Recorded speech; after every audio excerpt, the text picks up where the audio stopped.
Image prompt কি আর এগুলো আমরা কোথায় পাবো? এআই থেকে ছবি জেনারেট করার জন্য সবথেকে গুরুত্বপূর্ণ জিনিস হলো সঠিক প্রম্পট। 90% মানুষ এআই দিয়ে ছবি জেনারেট করার সময় সঠিক ইমেজ প্রম্পট না দেওয়ার জন্য তাদের ছবিটি মনের মতো হয় না। আজ আমরা জেনে নেব এই ইমেজ প্রম্পটটি পাবো কোথায় বা কিভাবে আমরা তৈরি করব। ইমেজ প্রম্পট মানে হলো একটি ছবির সম্পূর্ণ বিবরণ। হাই বন্ধুরা, আমি চাঁদ। আজকের ভিডিওতে দেখাতে চলেছি আপনারা কিভাবে নিজে থেকেই একদম পারফেক্ট ইমেজ প্রম্পট তৈরি করবেন, তাও আবার বাংলা ভাষায়। আর সেই প্রম্পট থেকে কিভাবে আপনি আপনার মনের মতো ছবি তৈরি করবেন। ইমেজ প্রম্পট তৈরি করার সময় আপনাদেরকে কয়েকটি গুরুত্বপূর্ণ জিনিস অবশ্যই মাথায় রেখে চলতে হবে। যেমন ধরুন, আপনার ছবিগুলোতে যে জিনিসগুলি করতে হবে। প্রথম, আপনার ছবিটির চরিত্র কোনো ব্যক্তি বা বস্তু হতে পারে। দ্বিতীয়, সে কি রকম ড্রেস পরে আছে বা কি রঙের ড্রেস পরে আছে, বা সেই বস্তুটি কি রকম বা কেমন রঙের।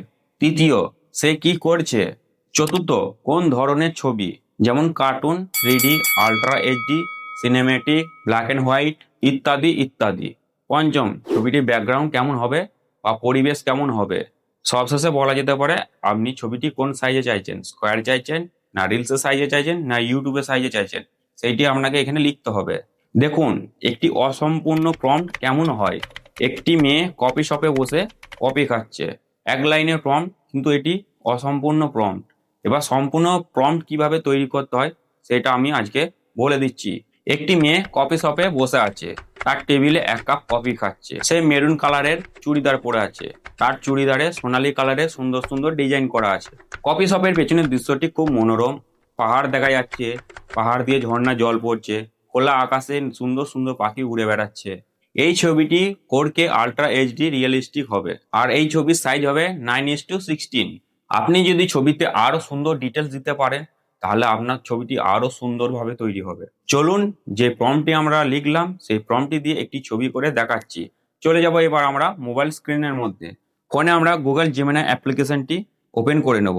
যাদের ফোনে জেমিনাই অ্যাপ্লিকেশনটি নেই তারা অবশ্যই অ্যাপ্লিকেশনটি ডাউনলোড করে আপনার জিমেল দিয়ে সেটি লগ ইন করে নেবেন। জেমিনাই অ্যাপ্লিকেশনটি ওপেন করার পর এই যে প্লাস আইকনটি দেখছেন, এখানে আমরা ক্লিক করব। ক্লিক করার পর অনেক কটি অপশন খুলে যাবে।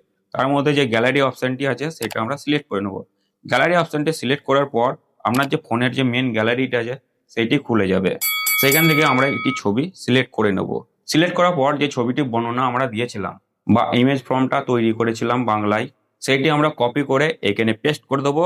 তারপর যে তীর চিহ্নটি আছে সেখানে আমরা ক্লিক করে দেবো। দেখবেন কিছুক্ষণের মধ্যে জেমিনাই থেকে আপনার ছবিটি তৈরি হয়ে গেছে। আপনাদের আরেকবার দেখিয়ে দিই। দেখুন, আমার গ্যালারি থেকে দেওয়া ছবি, তার নিচেই আছে ছবির বিশ্লেষণ বা প্রম্পটটি, এবং তার নিচেই তৈরি হয়ে গেছে আমাদের সেই ছবিটি, যেটার বিবরণ আমরা নিজে থেকেই বানিয়েছিলাম। এবার আমরা সেভ অপশনে গিয়ে ছবিটি সেভ করে নেব। এরপর চলে যাবো আমাদের ফোনের মেন গ্যালারিতে। সেখানে দেখে নেবো ছবিটি সেভ হয়েছে কিনা। দেখুন বন্ধুরা, এখানে ছবিটি সেভ হয়ে গেছে।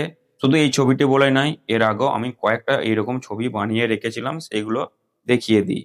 ছবি বানানোর সময় অবশ্যই আপনাদেরকে একটি কথা মাথায় রাখতে হবে যে যত সুন্দর আপনি ছবিটা বিবরণ দেবেন তত সুন্দরই আপনার ছবিটা তৈরি হবে। আর এটা আপনি যত প্র্যাকটিস করবেন ততই আপনি আপগ্রেড হতে থাকবেন।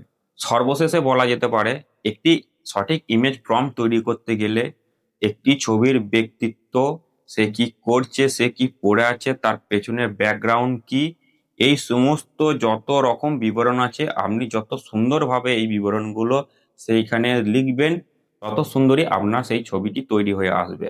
আশা করি এই ভিডিও থেকে আমি আপনাদের কিছু বোঝাতে পেরেছি। ভিডিওটি ভালো লাগলে অবশ্যই লাইক করে দেবেন, আর নতুন নতুন ভিডিওর জন্য আমাদের চ্যানেলটিকে অবশ্যই সাবস্ক্রাইব করে আমাদের পাশে থাকবেন। পরের ভিডিওতে দেখা হবে। সুস্থ থাকবেন, ভালো থাকবেন।